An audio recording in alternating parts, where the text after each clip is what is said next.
Hey, good morning. I wanted to spend a few minutes today talking about the concept of self-observation. When we want to change something, or we feel that we would need something to be different, we frequently take an external look at the world of what needs to change. And I would like you to consider and propose the hypothesis that the first place to start is what needs to change internally instead of externally. And when we take a look at what's going on internally, especially when we want the outside world to change, two things usually happen. One, we let ourselves off the hook and don't hold ourselves accountable for what we're contributing to a situation. In this, we aren't taking responsibility for what we could do to change the situation.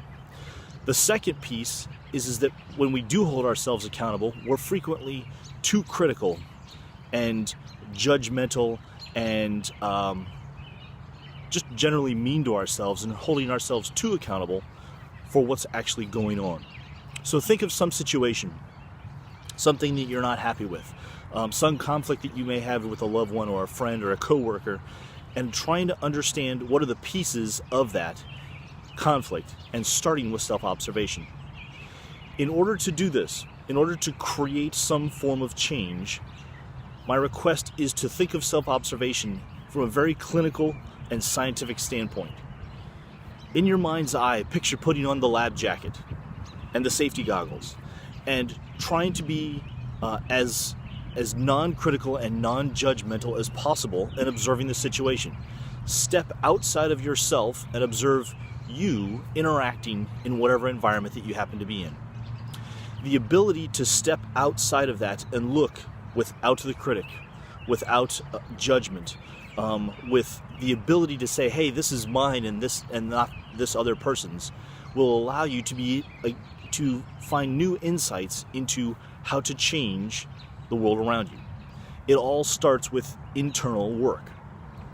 So, in self-observation, this becomes a long process, one of being able to start putting data points together to see, how do I interact with the world?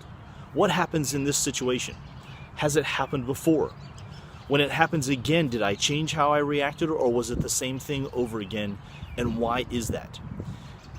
The process of self-observation not only becomes with relationships and interacting, but how you think about yourself. What emotions are going on at any given point? How do you treat yourself internally? Because all of that dictates how you interact with the outside world. My request this week is to start thinking about self-observation. We've talked about this in terms of the concept of mirrors and the world reflecting back, but it is that being self-aware and looking without criticism or judgment that becomes the foundation for being able to change and improve how we interact with the world. Please feel free to comment below, ask any questions you may have. I'm John Rhoads, and as always, I hope you're able to find purpose and meaning in your daily life.